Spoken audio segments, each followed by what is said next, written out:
Come on in. It is a little solo edition of the High Host Podcast. Jack Fritz hanging out with you. Of course, we're always brought to you by Miller Lite. For those of you that are watching on YouTube and not consuming this in podcast form, I'm not in prison. This is my new basement. So the nice cinder block wall in the background, I think, is a really nice touch. I am the my computer is on the stairs. I am on one of my kitchen chairs, sitting up a little bit, propping it up to make sure that we have the right camera angle for what is a true emergency podcast. An emergency podcast, yes, the Adolis Garcia signing. We're talking ourselves into it. We're getting excited about the idea of Gold Glove caliber right field defense, and he's obviously going to bounce back. I mean, 30 home runs. I might have to up the total from 25 to 30. It's good to have right-handed power back in the Phil's lineup. But the real reason that we are having an emergency podcast is Brad Keller is a Philly and a heartbreaking loss to the organization, one that true High Hopes listeners are very, very aware of. And when I heard the news, it really felt like a good punch in the gut. So we will get some thoughts on all of that, but it's also a little Q&A, AMA. Mostly when we do AMA stuff, everyone asks me about like minor league prospects, and they ask Seltzer, his favorite rock band of all time. So I'm just kidding, but all good. So fire away, get some comments in. Tucker will pick the best, and we will kind of go from there. So big one. If anyone else has noticed this, it means you're a true sicko. But every one of their signings has happened at around 11 in the morning when I happen to be driving to work. So the Adolis Garcia signing was 11-something. Brad Keller, 11-something. Schwarber, 11-something. And being the responsible human being that I am, of course, you got to pull to the side and get a tweet out. Like very, very normal way of going about life. So today, I'm driving around trying to find parking in Philadelphia. Cortisol levels rising, stress levels rising. But I tell you what, you get the notification that Brad Keller is a Phil, and you just calm right down. You say, hey, I know that spot was open a second ago, or I drove past a spot and the person left as I was passing it. Who cares? That spot may never open again. You know what?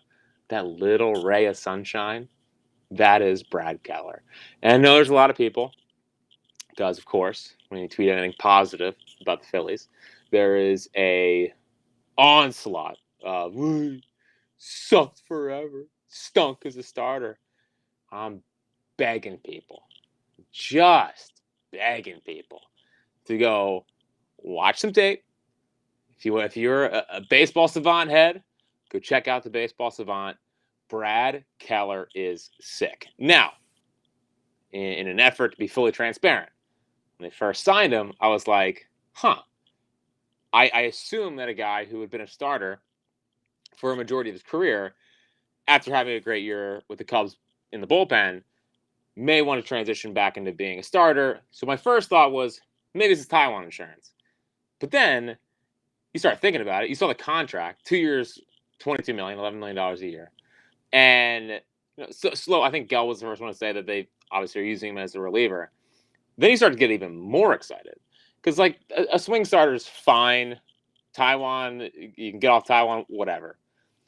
Brad Keller, the more and more you look into it, you watch the stuff, you see how the Cubs started using him at the end of last year. Some Cubs fans, I believe yesterday, one of the bigger Cubs accounts was begging for them to re-sign him as a closer.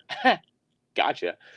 But you start thinking about it, you start watching the tape, and this dude is a real bridge, like a real bridge piece to get the ball to Duran. And he can close games. He can close games. So if Duran's been used 2 straight games, bang, I think Brad Keller can come in there and do a job. What I love about him, I love when starters, guys who have been starters for a long time, go to the bullpen. There's usually an uptick in velocity, But the nice part about them is that they generally have a good feel for more than just 2 pitches. And Brad Keller, what is so exciting about him, he's got 3 different fastballs, and they're all pretty nasty. Just when you think you can't get too geeked up about 99, that's like a heavy 99, like a heavy 99. He whips out a 96-mile-an-hour two-seamer on your hands. Then he can go cut off of that 3-pitch mix with his fastball, and out of nowhere, he developed one of the better sweepers in baseball. Like, it feels like they got Brad Keller as an ascending arm. It actually reminds me a little bit of Strahm. Strahm was always someone that the analytics people loved because of the spin on his fastball. He didn't throw 100, but it had it got on you. It had good life. Brad Keller, I think, had more success last year than Strahm ever had before he got to Philadelphia. But I think Brad Keller, regardless of what his starting career was, I think that the Phillies today went out and signed an ascending arm. Everyone knows I'm a Luke Weaver head. I love Luke Weaver. He got shelled at the end of the year. That might be a descending arm that the Mets got today. I think the Phillies got an ascending arm, and that's what's exciting about the Brad Keller addition. What's so funny about me and the people out there that watched some Brad Keller last year and were like, who is that? Not from the standpoint of we didn't know who Brad Keller was. We're very aware of who Brad Keller was. Brad Keller on the Royals was the most nondescript 94 boring starter in all of baseball. He was so boring. He was like a 2015 Phillies starter. The Pettibone must have been there in 15. Like a souped up Jonathan Pettibone. Not to pick on Jonathan Pettibone, but you get the point. It was just a boring fastball. Nothing interesting about him. Goes to the White Sox, gets released. Red Sox pick him up with an idea of changing his repertoire around, and they unlock something. He came back from something similar to Wheeler, came off surgery from that. They put him in the bullpen, probably made mechanical adjustments. I assume he went the drive line to unlock more velocity. Whatever he did, it worked. And in watching him with the Cubs last year, it's a 99 that gets on you.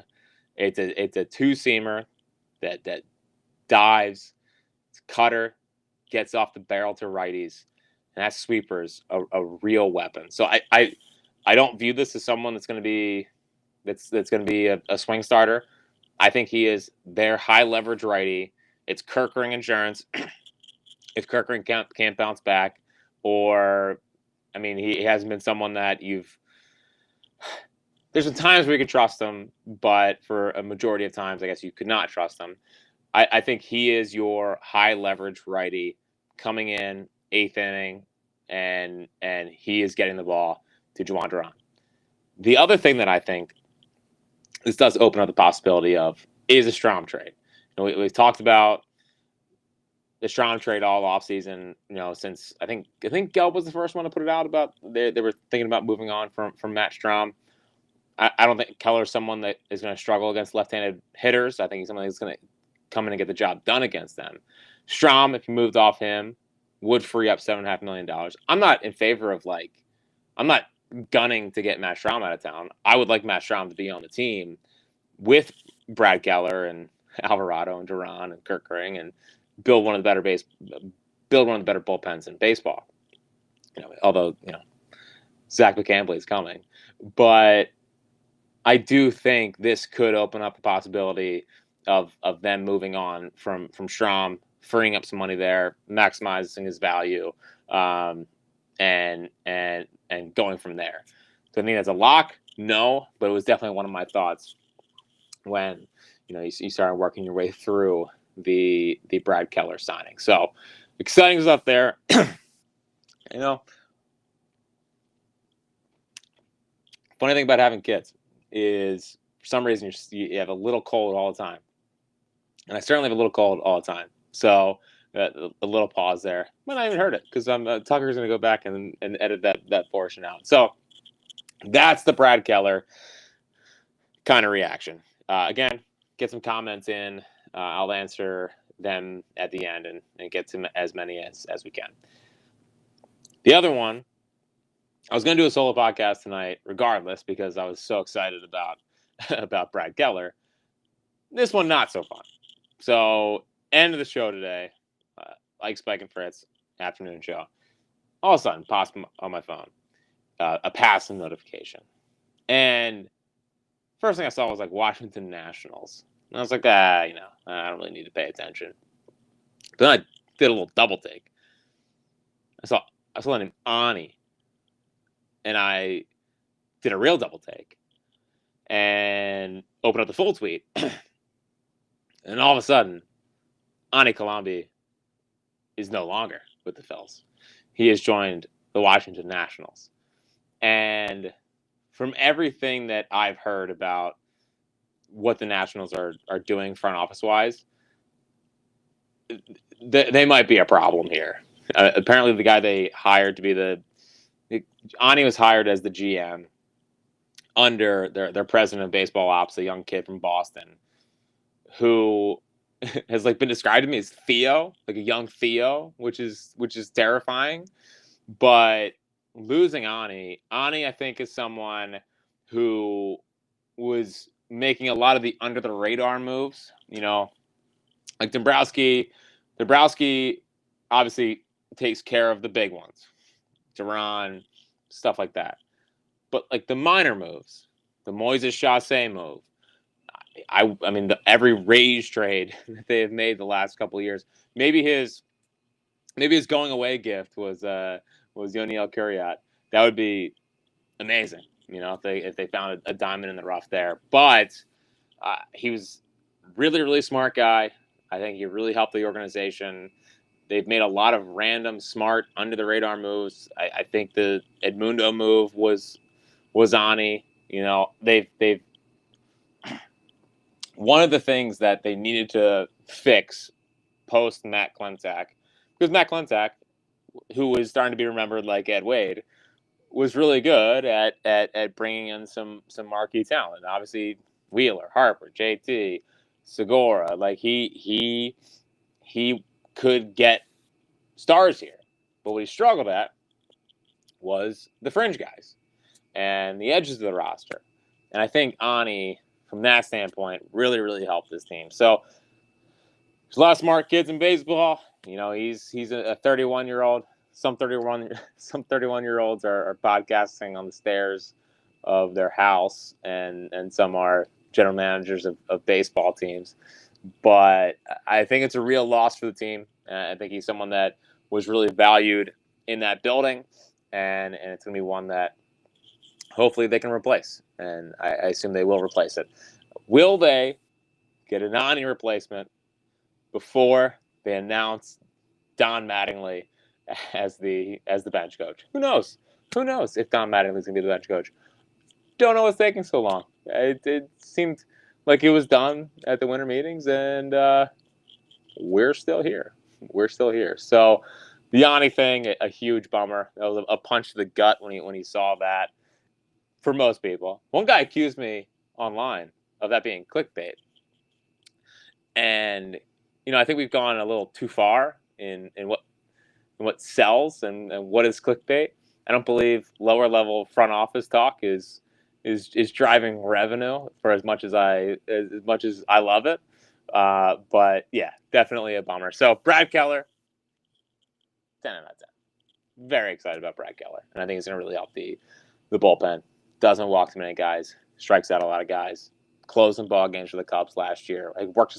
He's actually on the Hoffman track, except I think his arm is healthier. So it's exciting. And I was surprised that they had. Frankly, I was surprised they had the money to do it. I was surprised that they were able to shell out $11 million for a reliever.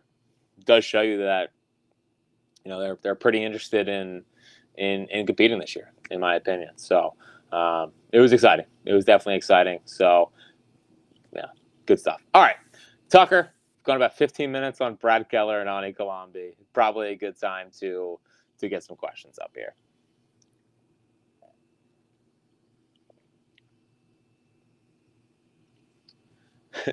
No, my basement is not a prison, but I could see if you're on the stream, it would look like that. It really would. No, my basement's pretty nice. It's fully carpeted, which is great for the boys, and I got this like gymnasium or not like jungle gym thing where there's like 8 things in one. So there's a little rock wall on it. There's a swing. There's a rope wall. There's something where you can climb up and over. There's rings. There's a little slide because I want to up their athleticism and make sure that they're ready to go from day one, and if they know how to pull themselves up and things like that, I feel like they're going to be in a pretty good spot. I was like scoping out the basement, and I was like, the lighting's pretty good over there. Maybe I'll sit over there. And then I got over to that corner of the basement and realized it was right next to the heater. So everyone would have heard an annoying hiss the entire time. And I feel like doing that for the people. So I'm sitting at the bottom of the steps of my basement. The camera is about halfway up. And we're talking about Brad Keller and Anie Colombi. So just a normal Wednesday night at the Fritz house. All right, what's next? From Andrew Tiger. I want Bohm moved, but I don't think it'll happen. So it's almost like I'll believe when Alec Bohm is not a Philly, when I physically see Alec Bohm not starting at third base for the Phillies. I think I've got to that point. I was definitely at the beginning of the offseason committed to the idea of like, all right, well, if you can't go get Bregman and you can't go get Bichette on top off of Schwarber, I'm okay if you roll with Kemp and Sosa until Aiden Miller is ready, just to change it up. I think there's a couple things. I think the Phillies have never felt like they got fair value in a trade for Alec Bohm. But I also think the Phillies overvalue Alec Bohm. And they look at the counting stats, and they're like, well, he does the blah, blah, blah, blah, blah. Dude, the guy's 1 year from free agency. He's going to be, 29 this year. He is what he is. He's improved defensively. He's a good contact hitter, but sometimes it's early contact, so that's sometimes why he doesn't strike out. And the power is just not there. Like I would rather try something else, and the mopiness drives me crazy. So I've gotten to the point where they're really just going to run back. Like they're going to bring Bohm back. So I'm holding out hope that they get in the market of Bregman and Bichette. I think that would take obviously shedding salary. It would take not bringing JT back. I don't think they could bring JT back and sign one of those guys, but those guys are difference makers. And it doesn't feel like there's a trade out there for a third baseman, and then maybe they can flip Bohm for a pretty good middle reliever type, because I think that's what his value is. I don't know what they think they can get for Alec Bohm, but in my opinion, I think that what they can get is a pretty decent middle reliever. And it is what it is. Maybe they get creative and try to get a prospect from another team, an interesting prospect. But I'm starting to have the fear that Bohm will be the opening day third baseman, and he'll be batting cleanup, and it'll be back like we never left. But I'm holding out hope that they can get into one of those markets. They're not what they thought. Those guys, their market isn't what they thought it was. And the Phillies can get off of Strom and Caspi and maybe Taiwan, even though they kind of need Taiwan. They would have to get creative. But if you can add a difference maker like one of those two guys are, especially with the money fully coming off the books after next year, although if you trade those guys, it wouldn't totally matter. Get the point. It's something I hope they are exploring, and I hope they're not just throwing their hands up and being like, well, guess we'll just bring Bohm back, because that's I know it sounds simplistic. Just over it. I'm just over the Alec Bohm experience. All right, what's next? Go Sixers 12. There's no way this is actually their outfield, right? Marsh cannot be on the roster. You know, I do think we've gone a little overboard on the Brandon Marsh totally stinks thing. I would still trade him. Like in a perfect world, I would trade Crawford. Sorry, I would trade Marsh, put Crawford in left, and re-sign Bader, and then Bader, Crawford, Garcia. Okay, I like that. But I don't think Brandon Marsh is just some bad baseball player. He went 0 for April and then hit 300 for the rest of the season. Postseason, yeah, he has not shown to be a good postseason player. I was thinking about it last night. What are Brandon Marsh's postseason moments? And it's the home run off of Morton, and it's the double, the double against the Diamondbacks. I think that was Game 4. Where it felt like we were gonna do it, and then they lost. Maybe it was either Game 3 or 4, but he had a double down there that was good. And I don't know. He has not been a great postseason player. That is for sure. But he does provide great corner defense. And if you can, let's say they sign Rob Refsnyder, and it's Refsnyder and Marsh in left field. Marsh against righties and Refsnyder against lefties. Combine that player is an all-star. So if you think of it that way, you feel better about it. Marsh against lefties, never shown the ability to do it. But if you get Refsnyder, and then you have Crawford in center, again, seems like they're just sinking, put him out there and he'll sink or swim, which is a strategy. But when you are a team in a World Series window, it's certainly a bold strategy. Maybe Dombrowski saying the outfield is set was a little pressure on Harrison Bader to say, hey, if you really want to be here, you better lower that asking price or drop a year off of your contract demands, because we'll roll with Crawford in center field. I don't know that, but maybe that was a little bit of a nudge his way, and then maybe that's where a Marsh trade comes down. So I wouldn't rule out a Marsh trade. I think Marsh, Bohm, even stop, but not to the same extent. But Marsh, Bohm, and Strom, I think, are the three. Taiwan, maybe, but I think they kind of need Taiwan. Those three are ones to watch. I don't buy the idea that the roster is set before Christmas. I think that's just GM speak. So I think those are the three to kind of look at. And if they have to shed salary to possibly bring in a Bregman or Bichette, those are the ones to watch. But I also don't think that Brandon Marsh is a nothing player. I think he's pretty good. All right, what's next?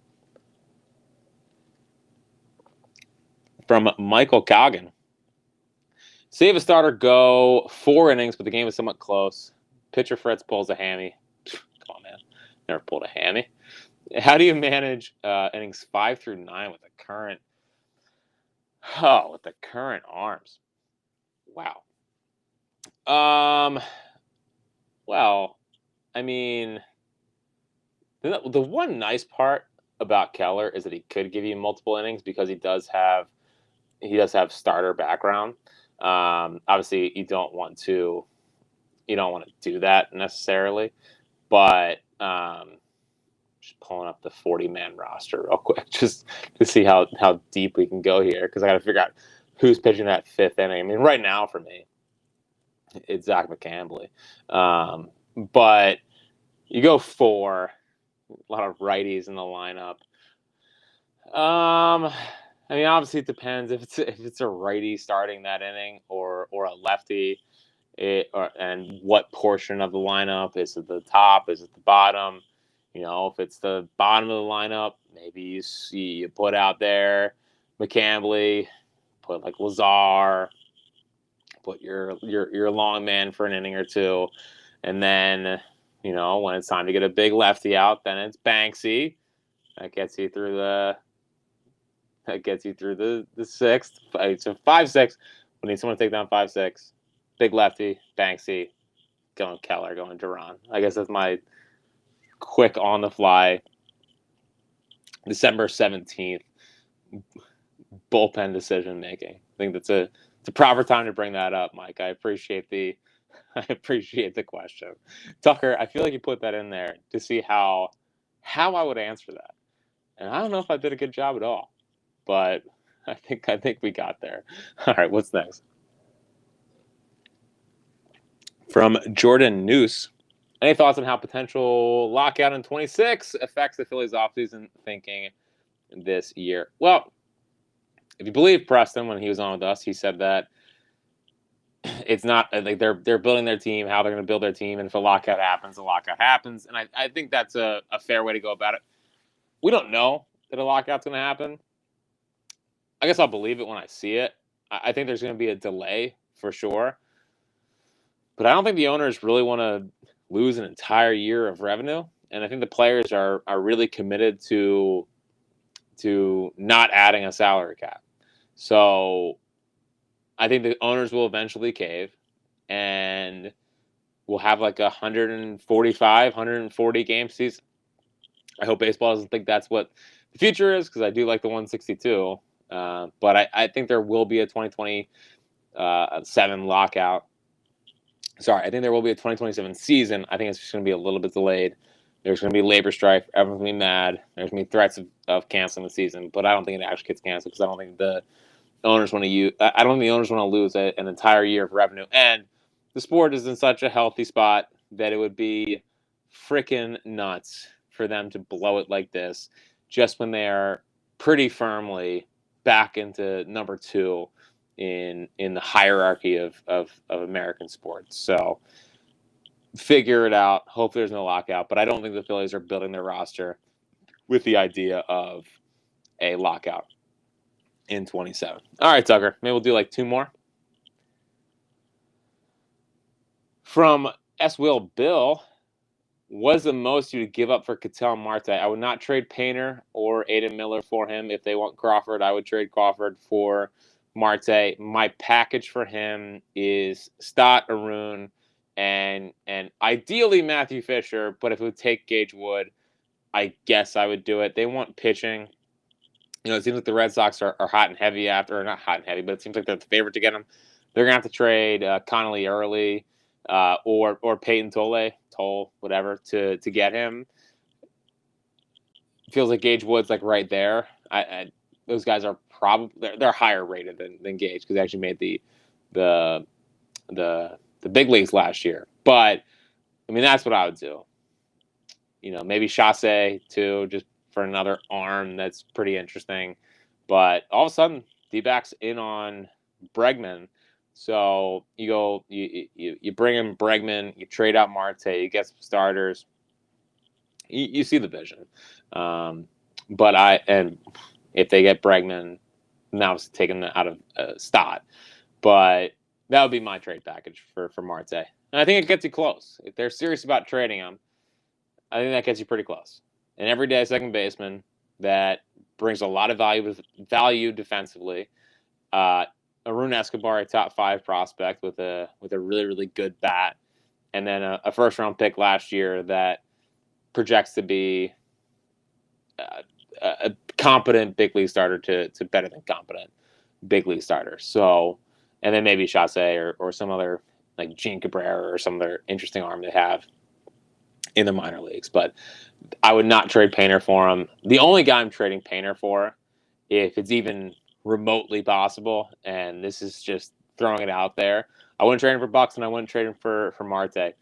If for some reason the Padres trade Jackson Merrill, I don't know why they would, again, but I think Feinstein put it out there the other day that Jackson Merrill might be available in a trade, and I know there's some whispers at the deadline that he's available in a trade.